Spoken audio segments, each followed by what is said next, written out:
Hello mga guys, welcome back to my channel, Just Automotive. Mga guys, meron tayong rito, tinanowal shoot na maingay. Nagtanggal muna tayo ng alternator. Tinanggal natin yung tensioner. Ngayon mga guys, ang nakita natin dito, subo, ingay. Tuwing umaga, saka kung mainit na maingay.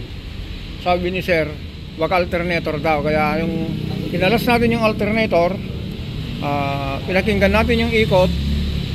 Wala naman. Ngayon nakita natin na naging problema yung tensioner bearing. Puntahan natin mga guys. Ito po yun, taran. Tinanggal natin yung yung alternator. Yan, smooth naman siya. Ang naging problema mga guys, ito bearing. Stuck up na. Ngayon mga guys, kung mapansin nyo po, dalawa po ito. Ito po, bumili natin ng bearing 6203. Ito po galing po dyan. Ito po bang Honda FD. Ito naman Altis. Ito po yung tinanggal natin po dyan. Ngayon mga guys, ang naging problema itong Honda FD, ito nakita nyo po yan, gumasgas yung niya, yung pulley. Yan, tumama po yan. Ngayon, nasira po yan dahil dito sa bushing. Ito, halog. Ngayon, iniwan ng customer. Tapos ngayon naman, diba iniwan ng customer ito. Tinabilang natin dyan, lagay natin sa mga katulad nito mga to, yan, mga nakakalat na yan. Kinuha natin yung bearing. Pinalitan natin yung bearing niya, linagyan natin ng 6203. Kasi itong bearing ito nakabit dito, ito po yan, makasukat naman, kasing sukat po siya. Yan. Kaya tip ko sa mga sa mga baguhan ng mekaniko, para sabi ko nga po, kung masaya ka, masaya rin yung customer kasi binigyan natin siya ng napapalitan na ng bearing to mga guys. Hindi katulad nito, buo. Nakambas tayo nito, wala raw ganito. Buong tensioner. Kaya magandang balita. Meron tayong nailagay na galing Honda. Kaya yan, pakabit natin yung alternator, pakabit na natin to, mamaya start na tayo. Kasi hindi natin to kanina mga guys, hindi natin may yung ingay kasi nagmamadali yung may-ari. Di maaga-aga pa naman, sige banatan na natin agad. Ayan, nag-troubleshoot tayo, tinanggal natin yung alternator, smooth naman. Ito ang naging problema. Ayan, sunog na, ayaw nang umikot, stuck up. Lalo sa umaga maingay, kung mainit maingay. Kaya ito ang ginawa natin. Okay mga guys, na lang natin, salpak na lang natin yung ito, isalpak na lang natin to, mamaya magpanda na tayo. Ayan mga guys, nababa na natin yung yung cylinder head. Kasi sabi ko kanina, babakbakin natin yung makina, pero ang binakbak natin dyan, yung makina nga, yung cylinder head nga lang. Yan. Kasi diba po kanina umaandar, kumukulo. Ito na po yun mamaya po yan, malinis na po yan. Malinis natin to, tapos ito padala natin sa machine shop. Ito, malinis natin to.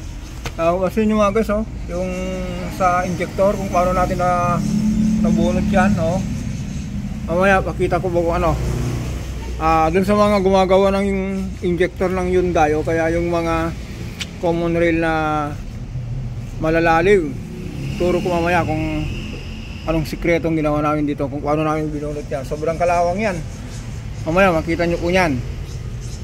O yung nito, yung injector na brush nyo na, di ba? Nakambrush na? Nakambrush na wala mga guys, pero kung pansin nyo po kung paano natin kinalas yan, umawit po yan, pero merong sikreto si Kuya Mang Kanor dyan. Mamaya mga guys, palinis na natin to. Ito naman, padala natin sa machine shop. Ayan mga guys, naikabit na yung alternator. At ang gagawin natin dito, magpanda na tayo pero bago tayo magpanda rito mga guys, yan, nalinis na natin yung yung mga ibang gamit dito sa kita nyo ito mamaya kung gaano kadumi. Pero yan, andarin na natin yung Altis.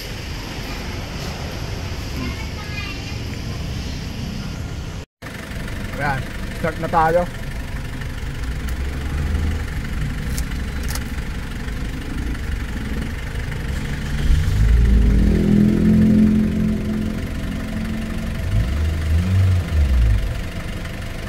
Ayun.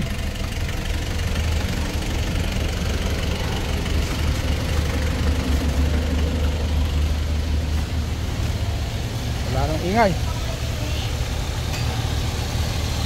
Kasi kanina mga guys, nung ginamitan natin ng pangdinig, kala mo alternator yung problema. Kaya nung pinakasabi niya alternator, pinakiramdaman natin yung ikot niya, wala naman sabit. Kaya yan, nung tinanggal natin yung alternator, naluwagan yung tensioner, doon nakita natin yung naging problema niya. Kaya ito nangyari, maingay sa umaga, tapos kung uminit na, lalong umiingay kasi yung bearing mo nagkakaroon ng unang ereksyon, gusto nang manikit. Kaya balikan natin mga guys. Ito yan, yung ginawa natin, tandaan nyo mga guys ha, yung ginawa natin, nagpalit tayo ng bearing 6203 yan, kay New Bay Auto Supply sa Concepcion. Ang mga tindero niya, mga mabilisan. Kaya kung gusto nyo mga mabilis ang trabaho, kung mabilis ang tindero, mabilis din ang trabaho. Kaya yan, takbo kayo dun. New Bay Concepcion Auto Supply. Ayan, ito mga guys, ulitin natin ito. Gamit ko kasi ito yung pang Altis. Yan, pa-stock out na. Tapos kanina, binanyan natin. Ito po yung galing sa Honda D. Kinuha natin yung bakal na yon. Tapos, yan yung basin nyo mga guys, so, wala na. Sayad na po rito, hindi na magkaiba na yung sukat. Pero yung Honda kasi mga guys, ito po kasi, matatamaan nito. Yung Honda po kasi mga guys, yung bakal, yung pinakalagayan po nito. Di ba yung kung balikan nyo yung ginawa natin, makikita nyo po yun, fit na fit. Pero ito, wala na. Itong Altis, hindi pwede sa sa Honda. Pero yung Honda, pwede sa Altis. Ayun mga guys. Yung sabi ko nga kanina, ito naman. Ito, yung umpisa natin na linilinis to, yan. Silipin nyo yung dumi nito. Ayan, nakita nyo yung dumi. Kaya, inikutan natin yung nito kanina. Yung makina niya, ayan, untan uli natin.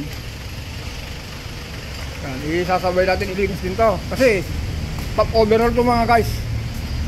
Ayan ulitin natin ayan na. Malinis din natin yan. Makikita nyo ulit sa sunod yan. Kaya yung nanonood ng video ko, sir, yung may-ari nito, don't worry.